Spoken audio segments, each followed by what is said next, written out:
안녕하세요, 가치남입니다. 6월 17일 목요일 국내 시장이 마감되었습니다. 오늘 시장 다들 어떠셨나요?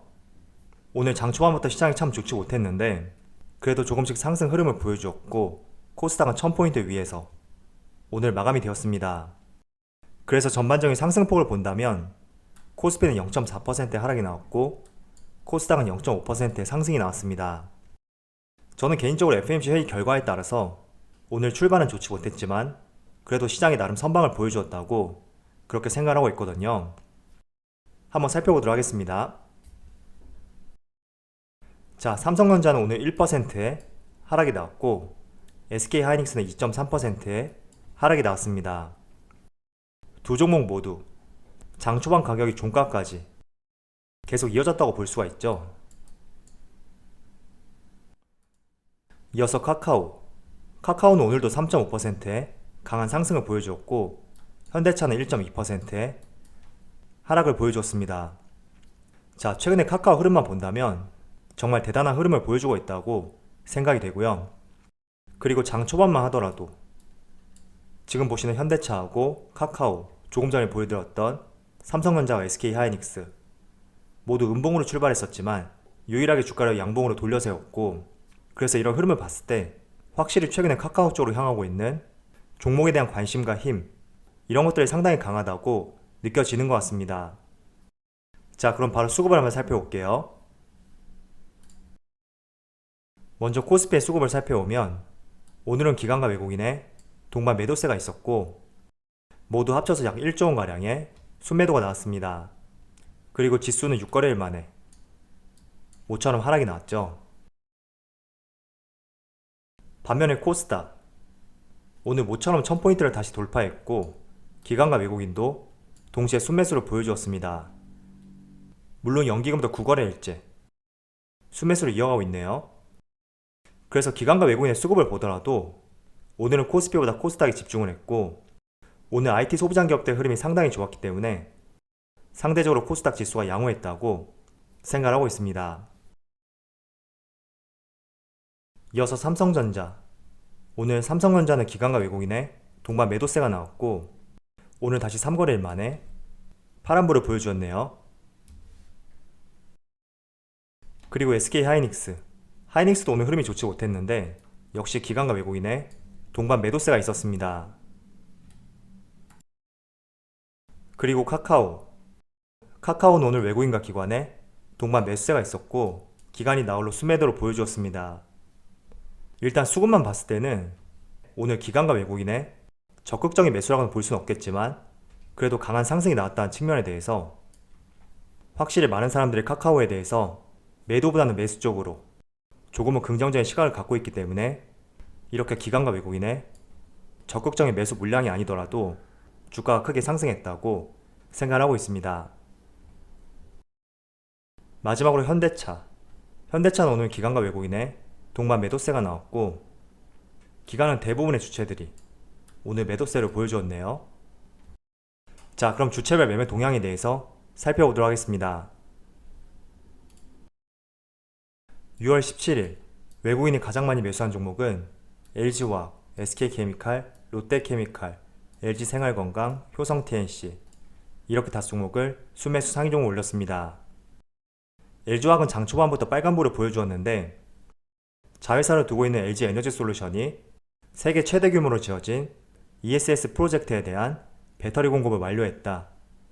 이런 내용이 발표가 되면서 오늘 하루 종일 강세를 보였다고 말씀드리겠습니다.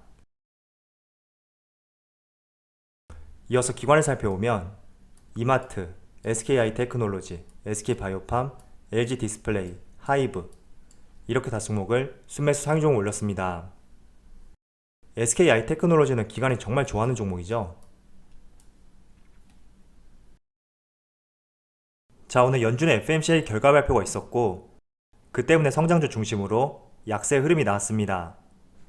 자, 일단 FOMC 회의에서 우리가 2가지 주목할 점이 있었는데 첫 번째는 그동안 우리가 많이 우려를 했었던 테이퍼링 이슈, 채권과 같은 자산 매입 축소에 대해서는 현행 그대로를 유지하겠다 이런 발표를 하였습니다. 자, 그런데 자산 매입 축소 다음으로 이어질 수 있는 금리 인상에 대해서는 2023년에 기준금리를 2번 이상 올릴 수 있다는 발표가 나왔습니다. 자, 일단 23년 같은 경우에는 아직 확정되진 않았지만 이날 내놓은 점도표를 통해서 2023년 말까지 2차례의 기준금리 인상이 있을 것이라고 전망을 하고 있는 것입니다. 자, 그런데 점도표라는 것은 FOMC 위원들의 향후 금리 전망에 대해서 보여주는 대표적인 지표거든요. 그래서 각 위원들의 향후 기준금리 전망치에 대해서 언제쯤 올리는 것이 적절할지 익명으로 표기를 해서 전망을 하는 것인데, 지난 3개월 전망하더라도 2023년 금리 인상에 대해서 전체 18명 중에서 단 7명만 2023년에 올라갈 것이라고 전망을 하였습니다. 자, 그런데 어제 회의에서는 18명 중에 무려 13명이 전망을 했고, 또 2022년 내년에 올릴 것이라고 전망한 의원의 숫자는 3개월 전에는 4명에서 어제는 7명으로 모든 지표가 상향 조정되었습니다. 그래서 실제로 테이퍼링, 채권 매입 축소에 대해서는 그대로 현행을 유지하겠다, 이런 발표를 했었기 때문에 아마도 이번 8월달이나 9월달쯤에 그때 본격적인 논의가 들어가지 않을까, 이런 생각을 하고 있습니다. 자, 그런데 테이퍼링 이후에 발생이 되는 금리 인상에 대해서는 각 위원들의 점도표 수치를 봤을 때 과거에는 2023년까지는 금리 인상이 없을 것이다, 이런 전망이 우세했지만 지금은 2023년까지 금리 인상이 단행될 것이다, 이런 시각들이 지배적이기 때문에 조기에 금리 인상이 이루어질 것이다, 이렇게 시장은 해석을 했고, 그 때문에 그동안 박스권을 보여주었던 미국 10년물 채권 금리가 다시 한번 강한 상승을 보여주었습니다. 자, 그래서 미국 10년물 채권 금리를 보시면 오늘 1.58%까지 하루에만 1% 가까운 큰 상승을 보여주었고, 다들 아시겠지만 채권 금리의 상승은 성장주의 약세를 불러올 수 있는 하나의 중요한 부분이 될 수가 있습니다. 그래서 올해 2월달과 3월달 정말 가파르게 채권 금리가 상승했고, 이 시기로 하여금 반도체, 2차전지, 그리고 자동차, 또 친환경 에너지, 다양한 성장주의 약세가 이어졌기 때문에 오늘도 어떻게 본다면 조기에 금리가 인상할 수 있다는 그런 우려감들이 채권금리 시장으로 이렇게 나타나게 되었고, 또 주식시장으로 하여금 성장주의 약세까지 이어지게 만들었던 하나의 요인이었습니다. 그래서 달러도 보시면요, 오늘만 환율의 1% 가까운 큰 상승을 보여주었고, 지난 5월 말에 조금씩 내림세를 보여주고 또 저점에서 횡보를 보여주었지만 다시 이렇게 올려 세우는 모습을 보여주었습니다. 자, 그래서 오늘 시장은 전반적으로 미 연준 FOMC 회의에서 발표한 기준금리 조기 인상이 성장주로 하여금 약세를 불러오게 만들었고, 전반적으로 코스피 지수가 하락할 수밖에 없었던 그런 요인이 되었습니다. 자, 그래서 미국 시장을 한번 살펴볼게요. 지금 S&P 500 지수의 분봉 차트를 보시면 FOMC 회의 결과 발표와 함께 지수가 크게 하락세를 보여주었습니다. 자, 그렇지만 생각보다 반등을 많이 보여주었거든요. 나스닥도 한번 볼게요. 자, 나스닥을 살펴보시면 나스닥도 마찬가지예요. FOMC 회의 결과 발표와 함께 지수는 크게 약세를 보여주었지만 종가 기준으로 상당히 만회를 할 수가 있었습니다. 그래서 대표적인 성장주와 기술주가 포진해 있는 이 나스닥이 0.2% 하락으로 마감이 되었기 때문에 종가만 봤을 때는 시장에 큰 영향을 미치진 않았다고 그렇게 정리를 해볼 수가 있습니다. 자, 그래서 국내 시장 같은 경우에도 지금 제가 촬영 시점이 오후 1시 30분인데 오전장에 강한 하락세를 보여주었지만 더 이상 하락을 보여주지 않고 점진적으로 우상향 흐름을 보여주고 있습니다. 물론 종가 기준으로 더 하락이 나올 수도 있고 조금 더 상승이 나올 수는 있겠지만 장 초반 대비 그래도 크게 밀리는 모습이 나오지 않고 지수가 많이 선방을 보여주고 있다고 그렇게 볼 수가 있습니다. 자, 그런데 지수가 조금씩 회복세를 보여주면서 장 초반에는 정말로 대부분의 종목들이 파란불을 보여주었었지만 꽤나 많은 종목들이 상승세를 보여주었다고 볼 수가 있습니다. 대표적으로 5G, 그리고 반도체 소부장 기업들, 그리고 2차전지 소부장 기업들, 이런 업종들이 오늘 강세를 보여주었고, 그리고 대형주 위주로 한번 살펴본다면 오늘 흐름이 가장 강했던 것이 인터넷 기업들, 특히 카카오이지 않을까 이렇게 생각하고 있습니다. 그래서 확실히 최근 구간만 본다면 이 성장주 내에서는 인터넷 기업이라고 할 수 있는 네이버와 카카오, 그 중에서도 카카오가 가장 힘이 좋다고 그렇게 보여지는 것 같습니다. 자, 그래서 연준에서 기준금리에 대해서 조기에 상승할 수 있다는 그런 시그널을 시장에 내비쳤기 때문에 이렇게 채권금리도 하루 만에 1% 가까운 큰 상승이 나오게 되었습니다. 자, 그렇다 보니까 올해 초에 성장주의 상승을 방해했던 채권금리 상승 다시 한번 이어지고 있고, 이런 부분이 최근에 고개를 들고 있는 성장주의 상승을 다시 방해하지 않을까, 이런 생각들을 하실 수가 있는데, 물론 단기적으로는 그런 흐름이 나올 수는 있다고 저는 생각하고 있습니다. 자, 그렇지만 금리 인상에 대해서는 조금 시기가 빨라질 수 있다는 이런 의견일 뿐이지, 단지 이런 부분이 성장주의 상승을 방해할 수 있는 주된 요인은 되지 않는다고 저는 여러분들에게 항상 강조를 해드리고 싶습니다. 우리가 가장 중요하게 봐야 될 부분은 단기적인 관점이 아니라면 항상 실적이라고 말씀을 드렸고, 또 그 업종이 속해 있는 시장의 구조적인 성장, 이런 것들 같이 병행이 되는지 그 점을 더욱더 중요시 보자고 말씀을 드렸습니다. 자, 그래서 오늘 삼성전자하고 SK하이닉스, 그리고 현대차, 기아차, 2차전지까지 대부분의 코스피 대형주, 여러분들이 많이 보유하고 있는 이런 종목들이 약세를 보여주고 있지만, 단기적인 투자가 아니라면 항상 실적을 꾸준히 보자고 말씀을 드리겠습니다. 자, 글로벌 반도체 시장 전문 조사 업체인 IC인사이츠에서 세계 반도체 시장 성장률을 또 상향 조정하였습니다. 올해만 24% 성장할 것이다, 이런 관측을 내놓았는데, 기존의 19%에서 무려 5%나 증가한 수치이고, 그리고 이 19%도 기존의 12%에서 상향 조정한 수치였거든요. 그래서 올해만 12%에서 19%, 그리고 24%까지 두 차례 반도체 시장 성장률에 대해서 상향 조정했다, 이런 의미라고 볼 수가 있습니다.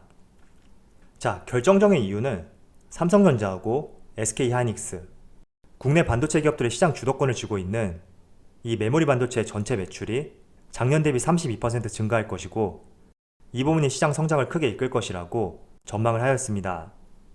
그리고 두 번째가 D램 반도체 메모리 가격이 전년 대비 40% 이상의 큰 상승이 있을 것이고, 연말까지도 지속될 것이다, 이런 전망이 있거든요. 그래서 업계에서 내다보는 반도체 시장은 정말 긍정적이라고 볼 수가 있지만, 우리가 조금 부정적으로 볼 수 있는 이유는 단지 주가적인 측면 때문에 올 초 대비 반등다운 반등도 없이 계속 횡보를 하고 있기 때문에, 정말 반도체를 바라보던 시각, 이 시각 자체는 상향 조정되고 있다고 하더라도 우리가 바라보던 시각에 있어서는 조금은 차이점이 생길 수밖에 없다고 저는 생각하고 있습니다. 자, 그래서 여러분들이 반도체와 관련해서 정말로 투자를 하고 계시다면 선택을 하셔야 되겠죠. 정말 시장이 바라보는 환경, 그리고 실적, 이 부분을 믿고 투자할지, 아니면 지금 주가가 약세를 보이고 있으니까 반도체 종목을 투자 종목에서 배제할지, 이 부분은 여러분들이 직접 스스로 결정을 할 수 있는 그런 부분이 돼야 된다고 말씀을 드리겠습니다. 저는 당연히 전자 쪽에 이 시장 자체의 성장률, 구조적인 성장이 이루어지고 있고, 또 3분기에는 메모리 반도체 가격이 더욱더 상승 가능할 것으로 전망이 되고 있으니까, 분명히 3분기에는 지난번에도 말씀드렸듯이 사상 최대 매출도 전망이 되고 있고, 영업이익도 하반기로 갈수록 증가할 것으로 전망을 하고 있습니다. 그래서 반도체를 바라보는 시각에 대해서 금리 인상이 빨라질 수 있으니까 매도해야 되는지, 전체 시장 크기에 있어서 일부분만, 정말 일부만 보고 결정할 것이 아니라 조금은 큰 틀을 보시면서 업황 자체를 거시적으로 한번 바라보셨으면 좋겠습니다. 자, 어쨌든 연준에서 오늘 테이퍼링에 대한 언급이 없었기 때문에 아마도 하반기 8월달과 9월달에 테이퍼링에 대한 논의가 나올 수도 있습니다. 자, 그렇지만 금리 인상에 대해서는 조금 시간이 빨라질 수 있다, 이런 전망이 있기 때문에 단기적으로는 시장에 조금 영향을 미칠 수는 있어도, 저는 추세적으로 봤을 때는 여전히 우상향 흐름을 보여줄 것이라고 생각하고 있습니다. 그래서 금리를 조기에 인상한다, 조금은 걱정스럽게 볼 수는 있겠지만, 이런 이슈는 우리가 시장에서 끊임없이 회자가 되었고, 금리를 인상할 것이라는 이런 우려감들 시장에 크게 녹아들었던 재료 중에 하나였습니다. 그래서 만약에 뜬금없이 정말 이런 내용이 나왔다면 아마 시장에 큰 충격으로 다가왔겠지만, 어제 나스닥과 코스피 지수를 보신 것처럼 일시적으로 큰 충격을 보여주었지만 빠르게 반등하는 그런 모습을 보여주었습니다. 그래서 너무 걱정하지 마시고요. 우리가 가장 걱정해야 될 부분은 실적, 그리고 그 기업이 속한 업종의 업황, 시장의 구조적인 성장, 이런 것들이 꺾이는지, 이 부분이 더욱더 중요하게 중장기 투자를 하신 분들이라면 포커스를 맞추고 자세하게 들여다보셨으면 좋겠습니다. 자, 그럼 우리 영상 마치도록 하고요. 언제나 여러분의 성공 투자를 기원하도록 하겠습니다. 감사합니다.